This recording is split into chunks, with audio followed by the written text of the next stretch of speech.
Australia head into the round of 16 with, of course, Egypt as their opposition. Of course, both nations have dreams of making the round of 16. Who will get it? Who won't? We'll talk about that next.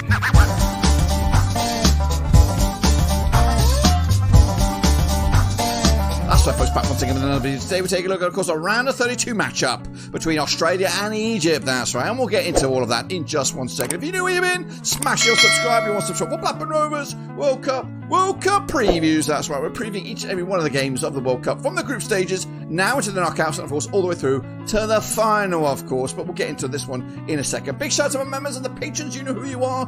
Can we get 80 likes for this video? A like for each and every one of the nations that took part in the group stages. That's 48 of them, and another 32 likes for the nations that are still at this World Cup. What do I mean? Well, I'm talking about these two, of course. They make up the nations that are still here. Australia, of course, coming into this 1-1 lost, 1 drew 1 so far. Up against the Egyptians, of course, unbeaten in the last 3 matches at this World Cup.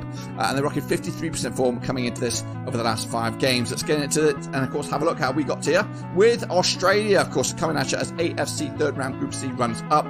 This secure the spot on the 10th of June, 2025. This is their 7th tournament. 2022 was their last. They've been here 6 successive times.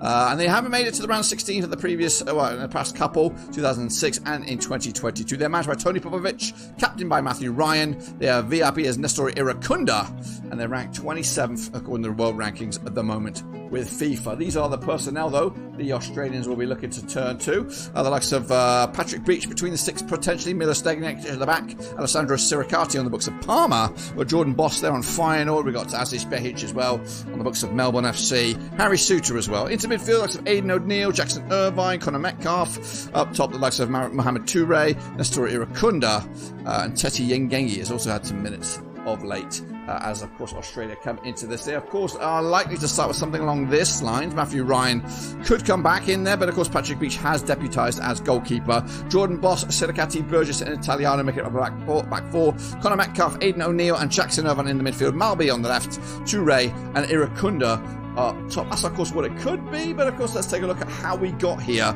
in regards to the group finish for Australia. They finished in 2nd place in a difficult Group D, which the USA did top with 6 points. Australia, though, settled for 2nd place with that 0-0 draw against Paraguay, and, of course, coming in here with a -2 goal difference. Of course, they did lose a bit of a game against the Americans. Of course, 2-0 loss there.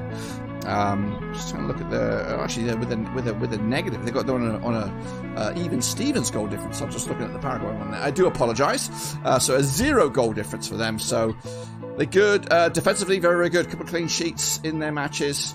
But the loss against USA still rings hard. Standing in the way, though, will be Egypt, of course, who've also got aspirations to make it in the round of 16. They're, of course, coming at you as Group A winners in Africa, on the securing their spot on the 8th of October 2025. This is their 4th tournament. 2018 was their last. They've never made it out of the group stages until this tournament.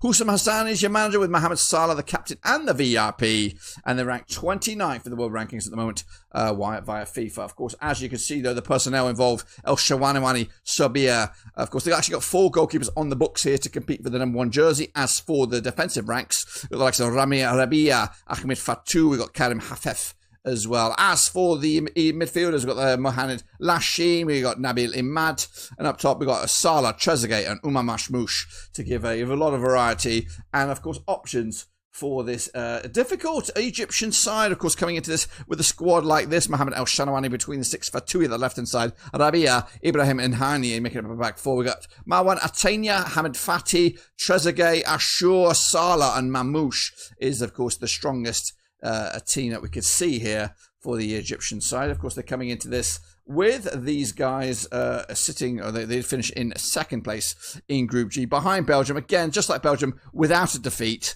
Of course, a couple of draws there and a win to boot. In a very, very tight old group. It was very difficult to call this one. Somebody at the door. Oh my! Who could it be? Wow. 3 packages from Fanatics. Unbelievable.